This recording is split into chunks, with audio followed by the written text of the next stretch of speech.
여러분들 중보해 주신 덕분에 아직 완전히 회복된 건 아니지만 그래도 한 80% 정도 회복된 것 같습니다. 그래서 이렇게 그래도 무사히 돌아와서 또 주일에 함께 예배 드리는 게 얼마나 감격스럽고 감사한지 모르겠습니다. 오늘은 이번 그 선교 일정을 이렇게 지나오면서 받은 은혜를 좀 함께 나누는 간증 설교를 좀 하려고 합니다. 자세한 어떻게 또 사역을 했고 어떤 열매가 있었는지 이런 영상 자료를 보고 하는 건 다음 주에 하겠고요. 오늘은 좀 은혜 주신 것들 중심으로 좀 함께 나눠보려고 그래요. 제가 남수단에 간 거는 두 번째입니다. 기억하시는 분들은 기억하시겠지만 7년 전에도 가서 제가 그때는 이제 말씀 집회 중심으로 했죠. 말씀 잘 전하고 그때는 정말 아무런 어려움이 없었습니다. 가는 길에도 오는 길에도 여정 중에도 건강상이든지 교통편이든지 모든 어려움 없이 순탄하게 갔다가 순탄하게 돌아왔습니다. 사역 잘 마치고 그랬기 때문에 이번에도 큰 걱정하지 않고 출발한 선교였습니다. 특별히 이번에는 그 남수단에 있는 목회자들을 좀 초점을 맞춰서 갔습니다. 남수단이란 나라가 땅덩어리는 우리보다 8배 이상 큽니다. 그런데 세계 최빈국이에요. 그래서 그 나라 전체에 신학교가 한 개도 없습니다. 어떻게 목회자들이 공부를 하냐? 극소수의 경제적인 여유가 있는 목회자들만 이웃 나라에 있는 신학교, 우간다와 케냐에 있는 신학교에 가서 제대로 된 신학 교육을 받을 수 있어요. 극소수라 그러면 얼마냐? 100에 1명 정도. 목회자 100명에 1명만 정규 신학교를 나왔어요. 나머지는 어떻게 하느냐? 교단에서 가르치는 3달 성경 교육 받고 안수 받습니다. 3달 교육 받아서는 사실상 제대로 된 목회를 하기에는 너무나도 턱없이 모자라죠. 그래서 이 목사님들이 이런 지식에 대한 갈급함과 주림이 굉장히 커요. 배우고 싶은 거예요. 근데 배울 때가 있어야 배우죠. 설교를 어떻게 하나? 설교를 외워가지고 한 가지 설교로 계속 무한반복 설교를 해요. 성도들도 죽을 맛이죠. 성도들도. 그래서 이제 이번에 목사님들한테 어떻게 성경을 읽고 기본적으로 어떻게 해석을 하고 접근을 해야 되는가, 요거 좀 가르치고 나눠보자.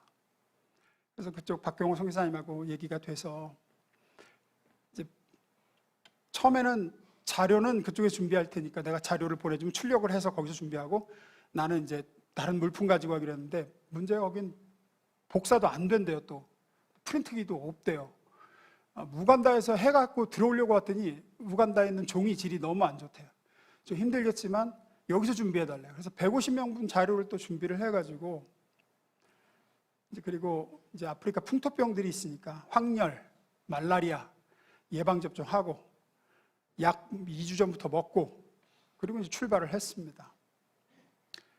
근데 이제 말씀드렸듯이 7년 전에는 아무런 어려움 없이 갔어요. 근데 이번에는 갈 때부터 이제 예상치 못한 일들이 발생을 하기 시작하는 거예요. 일단 그 아랍에미리트 두바이 공항에서 남수단 가는 비행기로 갈아타야 되는데 거기가 경유지인데 시간이 4시간이 남는 거예요. 도착을 해서 보니까 두바이 공항에 도착해서 보니까 남수단 가는 비행기 출발 시간까지 4시간이 남아있어요. 제가 절대 평소에는 그럴 스타일이 아닌데 그날따라 조금 마음을 느긋하게 먹었어요. 아직 4시간 남았으니까 그러면 일단 여기에서 이제 내린 그 게이트에서 이렇게 의자가 좋은 의자들이 있더라고요. 이렇게 비치 의자 같이 누울 수 있는 의자가 있어요. 편하게. 잘 사는 두바이 아랍에미리트가 잘 살아서 그런지 공항도 잘 돼 있더라고요. 그래서 거기에 그러면 1시간 정도 눈 붙이고 새벽이니까 그때 햄버거든지 뭐든지 요기를 좀 하고 그리고 2시간 남았을 때 이제 그쪽 게이트로 가도 충분하지 않겠나. 그리고 2시간 남았을 때 가서 그 갈아타는 게이트 앞에서 쉬자. 그래서 일단 갈아타는 게이트를 확인하려고 직원한테 물어봤어요. 네, 이 비행기 타는 게이트가 지금 여기 안 나와 있는데 어디로 가야 되느냐 검색을 해보더니 아래층으로 내려가서 50m 더 가고 오른쪽으로 가래요. 아, 거기 게이트가 있구나. 그래서 이제 거기서 2시간, 1시간 쉬고 밥 먹고 화장실 갔다가 이제 2시간 남았을 때 가보자 하고 내려갔더니 거기가 게이트가 아니라 셔틀버스 타는 승강장이 있더라고요. 알아보니까 다른 터미널이래. 남수단 가는 비행기는 그 터미널로 가야 된대. 그래도 아직도 2시간이 남았으니까 우리 보통 그 터미널이 멀어봤자 뭐 얼마나 멀어서 같은 공항인데 물어봤죠. 그러면 버스 언제 오냐. 35분마다 한 대씩 있는데 너 오기 3분 전에 출발했으니까 32분 기다리면 올 거래요. 그래서 살짝 불안해지기 시작하더라고요. 살짝 32분? 그래도 아직 2시간이 여유가 있으니까 설마. 물어봤지 이제 그 다음에. 그러면 그 버스가 터미널이 3개가 있대요. 그 터미널까지 가는데 얼마 걸리냐? 45분에서 50분 걸린대요. 그때 이제 큰일 났다. 이거는 큰일이다. 이러면은 안 될 것 같은 거예요, 시간이. 그래서 막 기도하면서 선교사한테 전화해서 지금 놓칠 것 같으니까 빨리 기도하라고 하고 이제 버스가 와서 타고 갔더니 탔을까요? 놓쳤을까요? 놓쳤어요. 비행기를 놓쳤어. 못 탔어. 하고 전화해가지고 선교사님 나 비행기 못 탔다. 그러니까 옆에 있다가 사모님이 하나님께서 이번에 뭔가 큰 목사님 향한 계획이 있으신 것 같다는 거예요. 아니 농담이 아니라 이게 박형호 사모님이 기도를 많이 하시는 분이에요. 뭔가 있다는 거예요. 왜냐하면 우리도 기도 많이 했고 목사님도 준비 기도하시고 성도들도 목사님이 기도했을 텐데 이렇게 된 거는 이거는 뭔가 하나님의 특별한 뭐가 있다 분명히. 그래서 저도 동의한다고 마음은 굉장히 지금 안 좋지만 뭔가 무슨 뜻이 내가 모르는 하나님의 계획이 있으신 것 같다. 그리고 이제 하나님 감사합니다. 하나님의 뜻이 하늘에서 이루어진 것 같이 이 땅에서도 이루어질 줄 믿습니다. 그리고 이제 나와서 나 여기 비행기 놓쳤다 어떻게 되냐 그러니까 아까 왔던 터미널로 돌아가래. 다시 또 30분 기다렸고 50분 버스를 타고. 그러니까 혹시 여러분 두바이 공항 가서 뭐 갈아타실 일 있으면 명심하십시오. 거기는 시스템이 우리는 여기 인천공항 같은 경우는 그 트램이 계속 다니잖아요. 5분 간격으로. 근데 그런 공항이 많지가 않는 것 같더라고요. 아무튼 그렇게 가서 또 갔더니 사무실로 가래. 사무실이 어디냐 했더니 뭐 3층으로 올라가서 또 뭐 어디를 더 가서 천신만고 끝에 그 이제 두바이 항공 사무실을 에미리트 항공 사무실을 찾아가서 다음 날 가는 비행기 표를 받고 뭐 어떻게 해요? 공항 근처에 숙소를 잡았어요. 생각도 못한 하루를 이제 아랍에미레이트에서 보내게 됐죠. 제가 처음으로 이슬람 국가에서 하루를 지내봤습니다. 태어나서 처음이었어요. 그래서 느낀 거는 첫째, 거기가 아라비아 광야거든요. 아랍에미레이트가 있는 데가 이스라엘이 있고 아라비아 광야, 성경에 나오는 그 광야를 끝까지 가로질러서 반대쪽 해변에 가면 거기가 아랍에미레이트예요. 그래서 이스라엘이 출애굽해서 걸었던 광야를 조금 간접 체험. 어마어마하게 뜨거워요. 100m도 못 걸어가겠어요. 100m도. 여기를 걸었다고? 우리가 이스라엘 백성들 보면서 얘는 왜 이렇게 맨날 원망해? 왜 이렇게 맨날 불평해 하잖아요. 제 생각에 우리 성도들 데리고 여기 걸어서 시내산까지 가자 그랬으면 벌써 뭐 모세 다 때려 죽이고 돌아갔지. 성경에 보면은 뭐 길이 험해서 불평하고 뭐 물이 없다고 불평하고 여기서 조기만 걸어가도요 땀이 비오듯 와요. 그리고 현기증이잖아요. 너무 뜨거워가지고 열사병 금방 걸리겠더라고. 근데 여기를 걸어갔다고 뭐 그거 하나 생각. 예수님이 광야에서 40일을 시험을 받으셨는데 여기서 40일을 또 그 아사셀 염소, 아사셀 양이라는 게 있어요. 이스라엘 백성들이 범죄하면 흠은 양에게 머리 안수해서 죄를 다 전가시키고 그 양을 광야로 내보내거든요. 그럼 광야에서 죄값을 다 치르고 기진해서 죽습니다. 그 양이. 이런 광야로 이 양을 내모는 거구나. 죽으라고 저주해서 내모는 거구나. 그런 생각 들었고 또 하나는 이제 무슬림 하면 왠지 막 테러리스트 생각나고 굉장히 위험할 것 같은데 사람들이 굉장히 친절해요. 굉장히 친절해요. 어떻게든 도와주려고 해요. 유목민의 문화라서 그러는지 또 우리하고 똑같아요. 애들은 뛰어다니고 놀고 사람들이 표정이 밝고 이제 아침 저녁으로 하루 5번씩 이슬람 기도 소리가 선포되면 가다가도 엎드려 기도해요. 깔아놓고 이제 메카를 향해서 기도해요. 그러면서 저 사람들 저렇게 살다가 전부 지옥 갈 사람들이구나. 마음이 아프더라고요. 저 사람들은 예수도 모르고 이미 하나님이 그리스도 안에서 이루신 죄사함도 모르고 그러면서 이제 이슬람 선교에 대한 마음이 처음으로 제가 좀 마음 한쪽이 굉장히 뜨겁게 와닿았습니다. 어쨌든 그렇게 하루를 보내고 다음날 이제 비행기로 남수단을 갔어요. 갔더니 선교사님이 이제 공항에 마중 나와서 반갑게 인사하고 그리고 이제 하시는 말씀이 늘 7년 전에도 그 남수단 주바 그 수도 남수단의 수도가 주바거든요. 거기에 도착하면 거기서 경비행기를 타고 1시간에서 1시간 반 정도를 가야 선교사님 선교하는 그 마리디라는 곳이 나와요. 근데 목사님 어제 비행기 놓치고 오는 바람에 경비행기가 없다는 거예요. 비행기 타고 가려면 다음 주까지 기다려야 되는데 일주일에 2번 왔다 갔다 하기 때문에 그 경비행기는. 그러면 이제 우리는 어떻게 가야 되냐? 그러니까 육로로 가야지. 육로로. 그래서 얼마나 걸리냐니까 9시간 걸린대. 9시간. 그러면서 나하고 우리 사모하고 둘이 한 번도 우리가 외부에서 온 손님이나 누구를 육로로 모셔본 적이 없다는 거예요. 다 비행기 태워서 갔지. 근데 목사님 처음이래. 그러면서 하나님이 목사님에게 우리가 어떻게 처음에 선교를 시작했고 어떻게 여기를 오갔는지를 몸으로 체험케 하시려고 비행기 놓치게 하신 것 같다는 거예요. 그러면서 이제 솔직히 마음속으로는 그랬어요. 야, 이거 뭐 그래, 내가 언제 남수단 정글을 뚫고 차 타고 가보겠냐. 뭐 9시간 뭐 그래, 뭐 까짓거 뭐 가면 되지. 특별한 이것도 경험이지 않나. 가자고. 그러니까 이제 성교사님 웃으면서 일단 타고 가봐. 그리고 이제 출발을 같이 했어요. 출발을 했는데 거리가 멀어서 9시간이 아니라 길이 엉망이라 9시간이에요. 길이. 직선거리는 200km밖에 안 돼요. 그러니까 여기서 대전거리만큼도 안 돼요. 근데 길이 뭐 다음 주에 이제 영상을 좀 보여드릴게요. 길이 어떻게 생겼는지.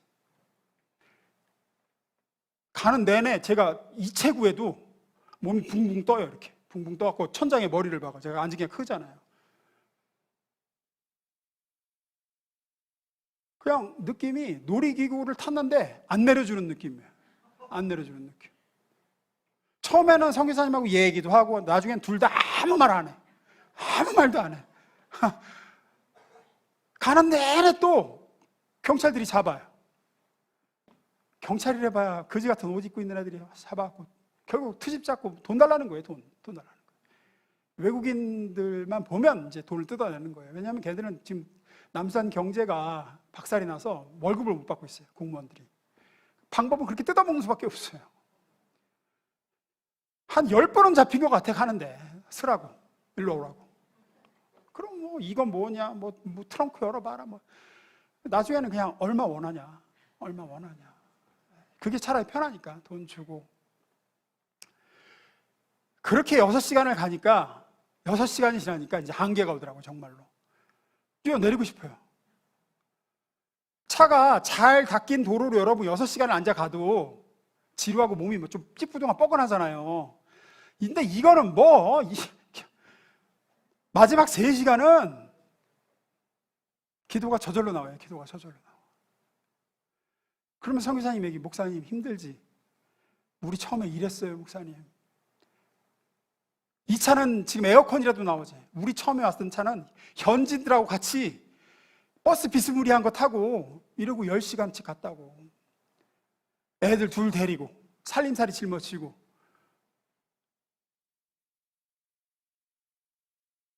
이 비포장도로를 그전에 제가 여러 번 들었어요. 그렇게 다녔다고. 그냥 그랬나 보다, 힘들었겠다. 그런데 사람은 확실히 자기가 경험해봐야 알아요. 눈물이 나더라고, 눈물이. 이 길을 그 어린애들 둘 데리고 갔다고 이렇게 타고 매번 10시간 넘게 도착해서 1시 조금 넘어 도착했습니다. 도착해서 사모님 뵀는데 사모님한테 사모님 제가 존경한다는 소리가 나오더라고요. 정말 고생 많았습니다. 그렇게 해서 여기 이렇게 읽었다는 생각을 하니까 곧장 그 다음날부터 바로 사역을 시작했어야 됐습니다. 청소년 사역부터 시작했는데 원래 일정이라면 가서 비행기 타고 가서 하루 쉬며 여독 풀고 그 다음날이 시작인데 하루를 그렇게 까먹었으니까 뭐 없어요, 여유가. 바로 시작해야 돼요. 시작해서 오전 애들 가르치고 설교하고 예배 끝나고 화장실 갔는데 이제 바지를 내리는데 바지 주머니가 이게 얕았어요. 왜냐하면 더우니까 얇은 트레이닝복 입었는데 주머니에 핸드폰이 툭 떨어지면서 하필 모서리가 이제 돌에 딱 찍히면서 이제 액정이 쫙 나왔어요.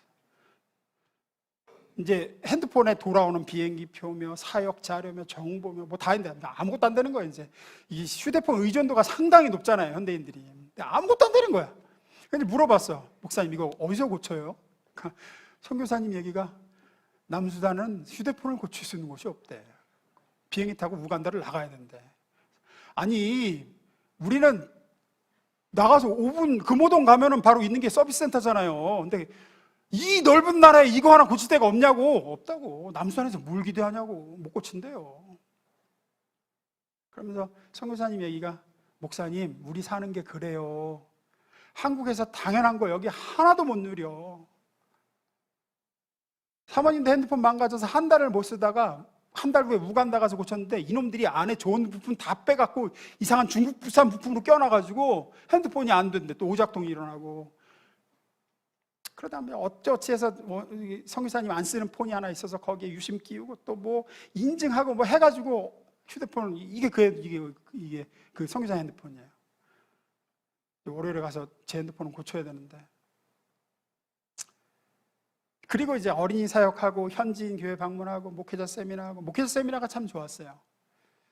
목사님들의 그 배우려는 열정이 너무 가득하니까 지친 줄을 모르고 가르치게 되더라고요. 제가 그분들의 그 눈 하나라도 배우려고 하는 열정이나 이런 것들에서 하여튼 뭐 열심히 그 사역 자세한 사역 경과와 어떤 열매는 다음 주일에 영상과 함께 제가 또 간증을 하려고 합니다.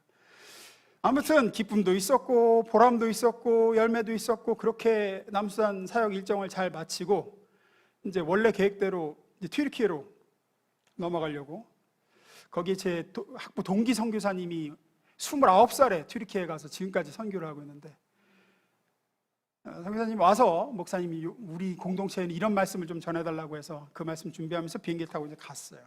작별 잘하고 튀르키예로 왔는데 벌써 몸이 좀 이상하더라고요. 벌써 조금 몸이 이상해요. 어떻게 이상하냐면 갑자기 추워요. 갑자기 몸이 추워. 그러다가 좀 있으면 또 열이 확 올라오면서 식은땀이 또 막 비오듯이 와요. 그러다가 또 추워. 그래서 이거 좀 이상하다. 그래서 이제 어떻게 숙소 가서 이제 다음날 선교사님한테 연락을 했어요. 내가 이거 몸 상태가 조금 이렇다. 그러니까 말라리아 걸린 것 같으니까 빨리 말라리아 약을 얼른 먹어라.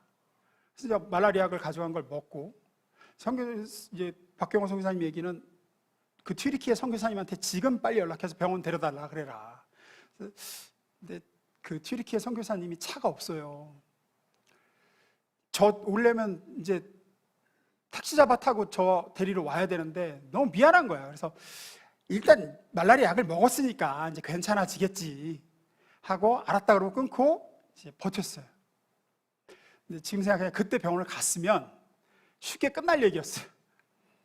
근데 이제 경험자 말을 들었어야 되는데 그날 밤이 됐는데 이건 뭐 몸이 떨리기 시작하는데 한겨울에 막 추운 날 속옷만 입고 밖에 나가 있는 느낌이에요. 뭐 어떻게 주체할 수가 없어요, 추워서. 그래서 막 이 옷 껴 입고 막 있는데 좀 있으면 또 이제 더워지는 거예요, 또. 막 땀이 나고 밤새도록 그러고 왔다 갔다 하는 거예요. 그리고 기도하고 하나님 약 먹었으니까 고쳐달라고 기도하고 다음날 일어났는데 열이 이제 떨어졌어요. 그래서 낫다, 이제 나았다, 괜찮았는가 보다, 말라리아 약 기운으로 이제 나았나 보다. 근데 이제 웬걸 숨이 안 쉬어지네. 숨이 굉장히 가빠요. 발한짝을 뜨기가 힘들어. 무슨 화장실 가는데 등산하러 가는 것 같아요. 그래서 이거 왜 이러지? 너무 어제 밤 잠을 못 자서 그런가 하고 오전을 또 좀 쉬어봤어요. 근데 아니야, 점점 더 심해져요. 호흡이 너무 가빠지고 안 되겠더라고. 의식이 조금씩 흐려지더라고. 그래서 전화를 했죠. 이제 미안한데 나 좀 병원 좀 데려달라고. 뒤렇게 선교사님이 택시를 타고 와서 이제 병원을 가는데 이제 의식이 그때부터는 왔다 갔다 해요. 이게 산소 포화도가 너무 떨어져가지고 가서 이것저것 검사하더니 말라리아 약 먹었냐? 이제 먹었다니까. 말라리아 약을 먹으면 말라리아 그 원충은 검사에 안 나온대. 그런데 합병증으로 지금 폐렴이 굉장히 광범위하게 왔으니까 산소 포화도가 대단히 위험한 수치니까 산소 마스크부터 쓰자. 그래서 산소 마스크 쓰고, 여기서는 안 되니까 큰 병원으로 가라. 그래서 이제 이스탄불 대학병원으로 옮겼습니다. 갔더니 검사해보고 상황이 좀 안 좋다. 중환자실로 가자. 중환자실에 들어가서 중환자실에서 이제 하루를 보냈죠. 그 하룻밤, 중환자실에서의 그 하룻밤이 제 전생에서 지금까지 겪은 육체적인 고통을 다 모은 총량보다도 그날 하루 저녁 그 고통이 훨씬 컸어요. 제가 그날 지내고 나서 좀 회복하고 나서 하나님께 기도를 해서, 하나님, 제가 이 땅 떠날 때 다른 걸로는 데려가셔도 좋은데 제가 숨 안 쉬어져서 죽고 싶지는 않습니다. 정말이에요. 사람이 숨을 못 쉬는 그 고통은 이루 말할 수가 없어요. 숨 안 쉬어지죠. 춥다가 추울 땐 얼어 죽을 것 같죠. 더울 땐 뭐 또 쪄 죽을 것 같죠. 가슴이 타들어가는 것 같아요. 가슴이 막 온몸에 근육이 뒤틀리고. 근데 이제 마음에 확신이 있었어요. 죽지는 않는다. 하나님 데려가시지 않는다는 확신이 있더라고요. 여기서 나를 데려가실 거라는 생각은 추호도 없는데 1분이 1시간 같은 거예요. 1분이. 그렇게 하루 밤을 지내는데, 와, 정말 그 고통은 진짜. 다음날 새벽이 됐는데 선교사님도 고생 많았죠. 튀르키 선교사님 저 때문에 잠도 못 자고. 의사가 오더니 고비는 넘겼다. 다행히 고비 넘겼으니까 이제 일반 병실로 옮기자. 그래서 일반 병실로 가서 다행히 이제 4인실, 6인실이면 어떡하라 했는데 중증 감염성 질환들만 모아놓은 그 격리병동이라 1인실이에요. 다. 열은 이제 많이 줄었고 이제 산소 포화도도 많이 올라왔는데, 그때부터는 이제 기침가래가 사람을 힘들게 하더라고요. 기침가래가. 그러면 기침을 하고 나면 사람이 막 혼절을 하겠어요. 먹은 게 없으니까 가래를 뱉었는데 가래 뱉을 힘이 없어요. 진짜 염장로님한테 예전에 그 생각나갖고 주사기를 불어야 되는데 주사기를 불 수가 없어갖고 볼펜배로 제가 만들었어요. 이게 부는 거를. 근데 그걸 불 힘이 없네. 근데 또 이게 불어야 되는데 불 힘이 안 나는 거예요, 사람이. 그리고 이제 그때부터 이것저것 주사를 하루에 막 뭐 몇 개를 맞는데 그게 또 너무 독해요. 그래서 코 안이 다 헐어. 아침에 막 피딱지가 코 속에 가득하고. 그렇게 또 밤을 지새는데, 그래도 첫날 받은 고통에 비하면 아무것도 아니었어요. 둘째 날을 그렇게 보내고 새벽에 동이 이렇게 터옵니다. 새벽에 이렇게 동이 터오는데 기도를 했어요. 조금 정신이 들어서, 그때까지 기도도 못했고 기도를 좀 했어요. 하나님 무슨 계획이 있으셔서 이번 선교에 이렇게 하시는지는 제가 모르겠는데, 분명히 제가 여기서 응답받고 가기로는 튀르키예에서 주님과의 1대1의 깊은 만남이 나를 기다리고 있다라는 그런 응답과 제가 확신을 가지고 갔는데, 이런 식일 줄은 몰랐습니다. 1대1의 만남이 주님과 이런 식의 만남을 주님 계획하신 줄 몰랐습니다. 이제 뭐 아무튼 빨리 낫게 좀 해달라고, 그리고 한국 가고 싶다고 기도를 하는데, 마음속에 하나님이 물으세요. 이거는 분명히 주님의 음성이었어요. 뭐라고 하시냐면, 현진아, 내가 너한테 다시 남수단 사람들에게 가서 네가 나한테 받은 사랑과 용서와 자비와 은혜에 대해서 정말로 내가 너를 어떻게 사랑했는지, 내가 너를 어떻게 구원했는지, 벌을 줘야 마땅할 때 내가 너한테 어떻게 상을 줬으며 여기까지 너를 붙들어 인도했는지, 또 앞으로 어떻게 내 나라에 다다르게 할지에 대해서 너 가서 남수한 사람들에게 또 전하라고 하면 너 다시 가서 전하겠느냐? 이번처럼 똑같이 아프고 똑같이 고생하고 똑같이 숨 안 쉬어지고 열이 올랐다 떨어졌다 사경을 헤매는 고통을 네가 또 똑같이 겪어야 된다고 해도 너 내가 다시 그들에게 가서 네가 받은 사랑과 은혜와 자비에 대해서 증인이 되라고 하면 너 증인이 되겠느냐 하시는 거예요.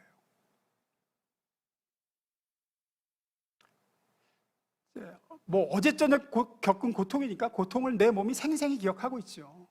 근데 참 신기한 게 제 안에 이제 뜨거운 마음이 드는 거예요. 뜨거운 마음이.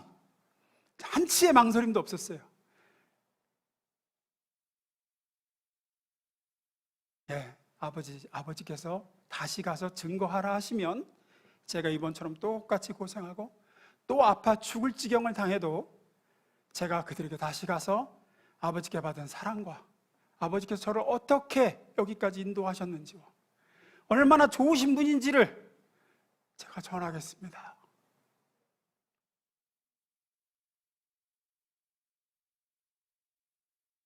그때 이제 마음속에 생각난 찬양이 우리 아까 부른 찬양이 십자가를 질 수 있나.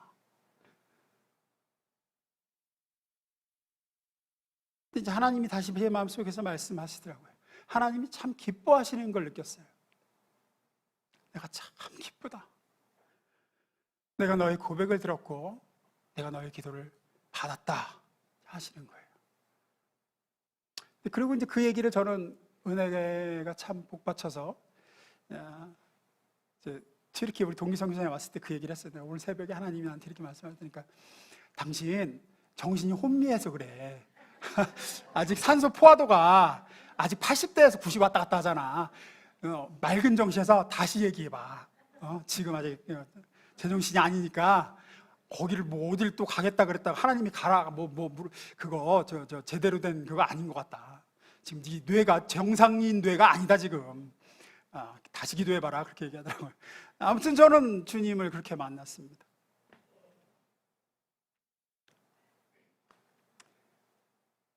제가 여기서 주신 깨떠오른 말씀이 이거였어요. 요한복음 20장 21절. 본문 다시 좀 띄워주세요. 읽습니다. 시작. 아버지께서 나를 보내신 것 같이 나도 너희를 보내노라. 네, 주제 띄워주세요. 오늘 요거 얘기하고 마치겠습니다. 뭐냐, 우리는 세상으로 보냄을 받았다는 거예요. 다시 본문 보시면 예수께서 또 이르시되 너에게 평강이 있으다 아버지께서 나를 보내신 것 같이 나도 너희를 보내노라 그러죠. 요한복음 17장 18절에는 같은 말씀을 하나님 아버지께 이렇게 기도하십니다. 아버지께서 나를 세상에 보내신 것처럼 나도 그들을 세상에 보냈습니다. 예수님 기도하셨죠. 잘 보세요. 첫 번째로 누가 누구를 보냈다고요? 처음에는 성부 아버지 하나님께서 성자 하나님이신 예수님을 어디로? 세상으로 보냈습니다. 세상으로. 무엇을 위해? 성부 하나님이 인간을 구원하시고자 하는 그 뜻을 이루어드리기 위해. 그러면 성부께서 성자 예수님을 보내신 세상은 어떤 곳입니까? 요한복음은 세상에 대해서 크게 세 가지를 얘기합니다. 첫째, 하나님을 알지 못하고 대적하는 곳입니다. 세상은 하나님을 알지 못했습니다. 그리고 하나님을 대적하고 하나님을 등진 세상입니다. 거기가 세상입니다. 그곳으로 자기 아들을 보내셨다는 겁니다. 세상은 또 어떤 곳이냐? 자기를 구원하러 온 하나님의 아들을 모욕하고 때리고 죽인 곳이라고 요한복음은 얘기합니다. 빛이 세상에 왔을 때 세상이 그 빛을 알아보지 못했다고 얘기하죠. 그리고 또 세상은 어떤 곳이라고 얘기합니까? 요한복음에서. 그럼에도 불구하고 하나님이 이처럼 사랑하신 세상이라고 얘기합니다. 하나님 그 세상을 구원하기 위해 독생자를 보내주셨다고 얘기합니다. 하나님을 대적하고 하나님의 아들을 모욕하고 때리고 십자가에 못 박아 죽인 세상이나 하나님은 그 세상을 이처럼 사랑하셨다. 그래서 아들을 보내주셨다는 거죠. 두 번째 보내는 얘기를 하시는 겁니다. 이제 두 번째로는 누가 누구를 보내죠? 아버지께 보냄받아 오신 성자 그리스도 예수께서 누구를? 우리를 보낸다고 하십니다. 예수 믿고 주인으로 모신 우리를, 아버지께서 나를 보내신 것처럼 나도 너희를 어디로? 세상으로 보낸다. 하나님을 알지 못하고 하나님을 대적하며 하나님의 아들을 죽이고 못 박아 때리고 모욕한 그 곳에 나도 너희를 보낸다. 왜? 하나님이 그 세상을 이처럼 사랑하셨기 때문에.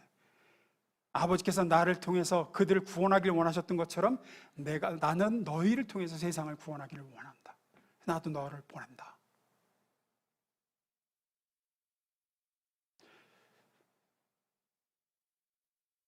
제가 이번에 잠깐 겪은 이런 일들을 남수안에 있는 선교사님하고 그 김주용 사모님 두 분은 수도 없이 겪었대요. 수도 없이. 죽을 뻔한 적도 정말 많았고, 이건 두 분이 말라리아로 고생한 거 얘기 들으면 저는 이거 한 번 겪었는데도 막 이랬는데 이건 한두 번이 아니에요. 그런데 두 분 다 똑같이 저녁에 식사 같이 밥 먹고 이제 사역 다 마치고 저녁에 얘기하는데 둘이 똑같이 얘기해. 목사님, 나는 다시 태어나도 선교사가 될 거고 다시 파송받아도 남수산으로 파송받아서 올 거라고. 아니, 왜 남수산이냐? 하나님이 나를 이곳으로 보내셨다는 거예요. 여기서만 주시는 은혜가 있었고 여기서만 만나 주신 하나님이 계셨고 난 그래서 다시 파송받아 남수산 선교사가 될 거래요. 그래서 제가 이분들에게는 이곳이 주님께서 이분들을 보내신 세상이구나. 남수산이 이들에게는 예수님이 이분들을 보낸 세상은 남수산이구나. 사도 바울에게는 예루살렘이었죠. 자기를 죽이려는 사람들로 가득한 예루살렘으로 갑니다. 바울이. 그때 바울이 이렇게 얘기하죠. 20장 23절 24절. 오직 성령이 각 성에서 내게 증언하여 결박과 환난이 나를 기다린다. 예루살렘에 가면 결박과 환난이 나를 기다린다 하시나 내가 달려갈 길과 주 예수께 받은 사명 곧 하나님의 은혜의 복음을 증언하는 일을 마치려 하면 나의 생명조차 조금도 귀한 것으로 여기지 아니하노라. 왜 가야 된다 그러죠? 그곳이 자기가 보냄을 받은 곳이라는 거예요. 아버지께서 아들 예수를 세상에 보내신 것처럼 아들 예수께서 나를 예루살렘으로 지금 보내신다. 가서 죽더라도 나는 가서 전해야 된다는 얘기를 하죠. 이렇게 세상으로 보냄을 받은, 각자 자기에게 주신 세상으로 보냄을 받은 수많은 사람들의 순종으로 저와 여러분이 복음을 알게 되었고 그리스도를 믿게 되었고 지금 이 자리에 이렇게 하나님의 사랑받는 자녀로 앉아있게 된 겁니다. 양화진 선교사 묘역에 가보면 500여 명의 선교사들의 묘가 있습니다.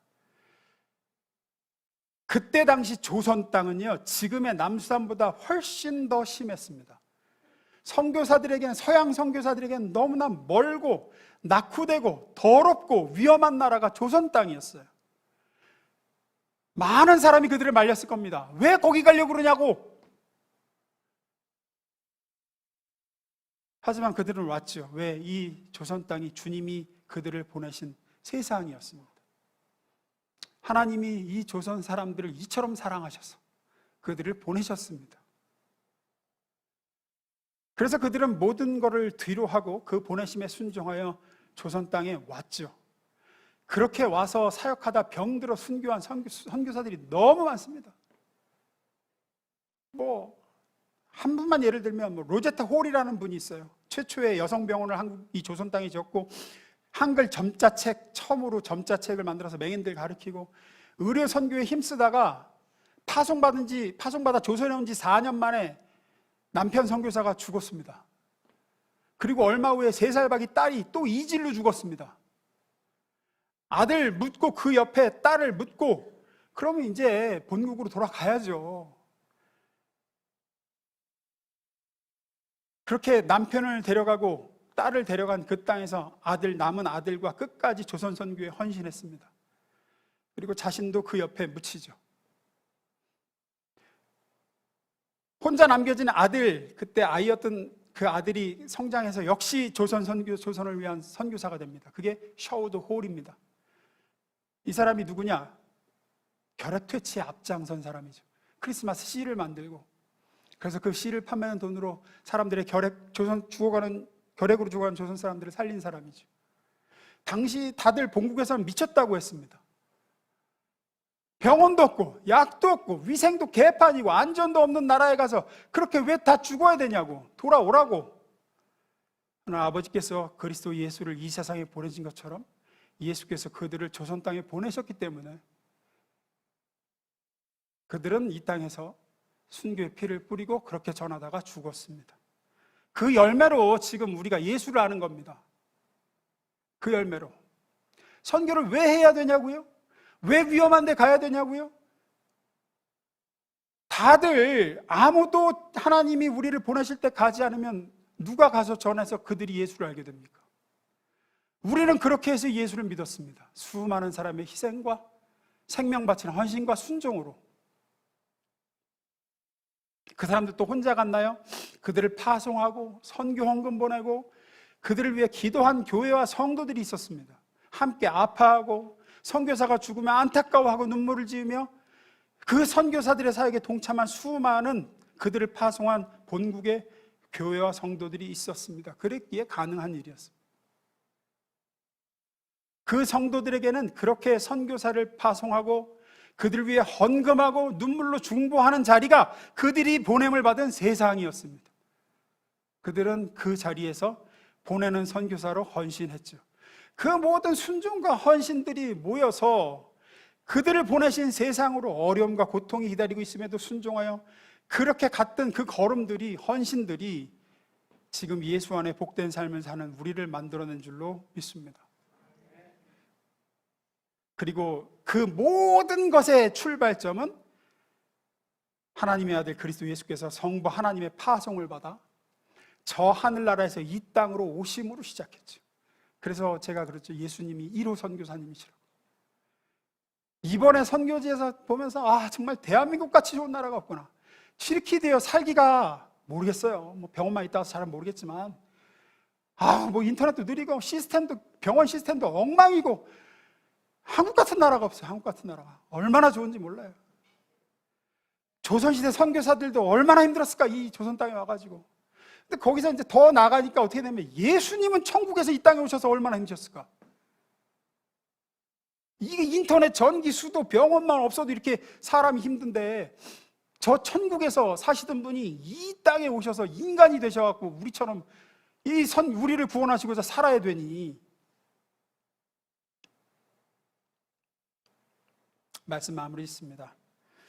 아들 그리스도 예수를 이 세상에 파송하신 하나님, 기꺼이 그 보내심에 순종하여 오신 예수님, 예수님께 파송을 받아 자기들이 가야 할 세상으로 또 순종하여 걸음을 옮긴 수많은 하나님의 사람들, 그 모든 것들이 여기까지 이르러 하나님의 나라를 완성해 가고 있고 교회들을 세웠으며 저와 여러분 같은 하나님을 모르던 백성들이 하나님을 알게 되고 구원을 모르던 백성이 죄사함과 구원을 누리게 되었습니다. 우리도 역시 주님께서는 우리 각자의 세상으로 보내십니다. 모르겠습니다. 하나님이 여러분을 보내신 세상은 어떤 곳인지 모르겠어요. 이 중에는 물론 모르겠지만 선교지로 가셔야 될 분이 계실 수도 있고 선교사를 보내는 선교사로 그곳이 세상일 수도 있고 어떤 분에게는 믿지 않는 불신 가정이 여러분의 세상일 수도 있습니다. 여러분을 보내시는 출근하기 힘들고 어려운 그 직장이 여러분에게 하나님이 보내신 세상일 수 있습니다. 어떤 지역일 수 있고 어떤 한 영혼일 수도 있습니다. 하나님을 모르고 하나님을 대적하며 보냄받은 나를 공격하는 그들에게 동시에 하나님께서 독생자를 보내사 구원하실 만큼 사랑하시는 그들에게 우리는 보냄을 받았습니다. 각자 보내신 세상으로 순종하여 가실 수 있기를 주님으로 축원합니다. 우리는 목숨을 부지하며 잘 먹고 잘 살다가 천국 가기 위해서 이 땅에 지금 있는 게 아닙니다. 우리의 생명을 오늘도 연장시켜 주신 이유는 우리가 보냄을 받은 그 세상에서 예수님처럼 보냄을 받았고 보내신 분의 뜻을 이루어 드리기 위해 오늘도 생명을 연장받고 살고 있는 겁니다. 그러니 여러분을 보내신 하나님의 뜻을 무엇인지를 분별하시고 내가 파송받은 세상이 어딘지를 잘 분별하시고 그곳에서 보냄받은 자로 서셔서 우리 각 성도들이, 우리 교회가 이 선교의 큰 사명을 감당하며 이 시대에 쓰임받는 주님의 교회, 주님의 사람들이 될 수 있기를 축원합니다. 기도하겠습니다.